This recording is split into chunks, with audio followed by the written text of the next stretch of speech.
Jurors have convicted one white Colorado police officer and acquitted another in the first of three trials stemming from the 2019 death of Elijah McClain, a 23-year-old black man. McClain was unarmed while walking home in Aurora, Colorado. He was wearing a face mask because of a blood disorder that made him feel cold. After a driver called police saying he was acting suspiciously, officers arrived and forcefully restrained him. The use of force set other events into motion, leading to McClain's death. William Brangham has a look at this case, which became a national focal point on policing and racial justice. Jeff, almost immediately after arriving on scene, officers put McClain in a chokehold that caused him to lose consciousness.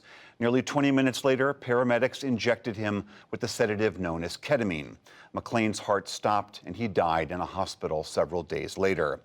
Yesterday, in the first of three trials, Officer Randy Rodema was found guilty of criminally negligent homicide and third-degree assault. A second former officer, Jason Rosenblatt, was acquitted. Last night, McClain's mother exited the courtroom, later telling reporters that Rodema's sole conviction was not adequate justice. Julia Carty is a reporter for the Denver Gazette who has been covering this trial. Julia, thank you so much for being here. You were in the courtroom when this mixed verdict came down. Can you give us a sense of what was the reaction? How did people respond to this? Sure. There was a lot of emotion on both sides of the aisle, if you will. As you already mentioned, Elijah McClain's mom was really dismayed by the verdict. I heard a couple of gasps from, I believe, a supporter of his mother when the acquittal was read out. Both the officer who was acquitted, Jason Rosenblatt, and one of his attorneys teared up when the verdict was read out. And there was also a lot of emotion from people who appeared to be family members of the defendants in the courtroom as well. And the judge had asked people to refrain from any outbursts, knowing that it was just a really emotionally charged case.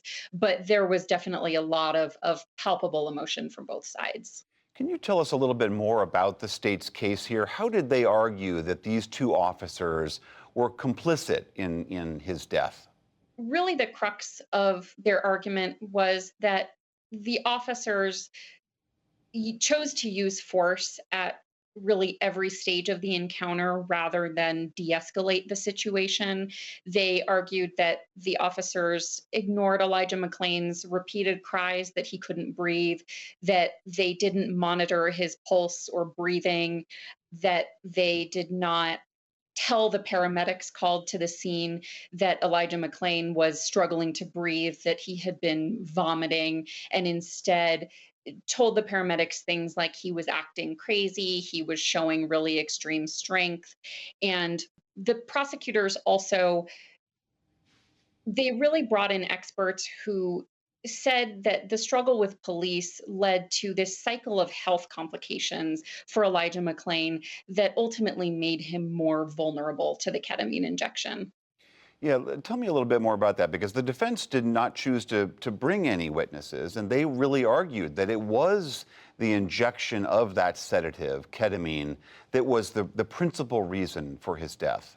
That's right. And something else that the defense attorneys latched onto as the prosecutors presented their case was that the medical experts brought by the attorney general's office really were mixed in how definitive their opinions were on whether they felt the actions of the officers actually contributed to Elijah McClain's death. And it is worth noting the timing here. We are talking about a young man who died almost 4 years ago.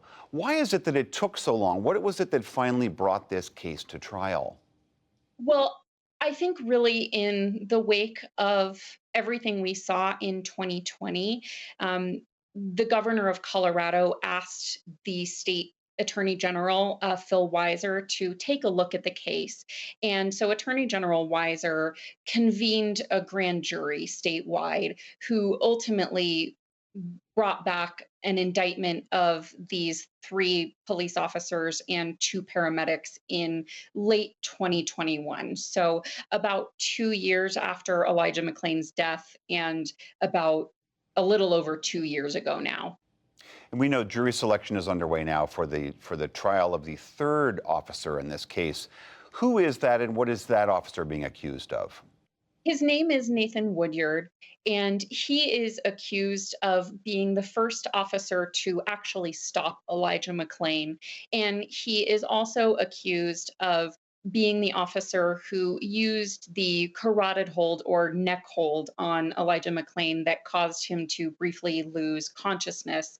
He faces a charge of reckless manslaughter and of criminally negligent homicide. And jury selection began today in his case, and his trial is expected to last a couple of weeks as well.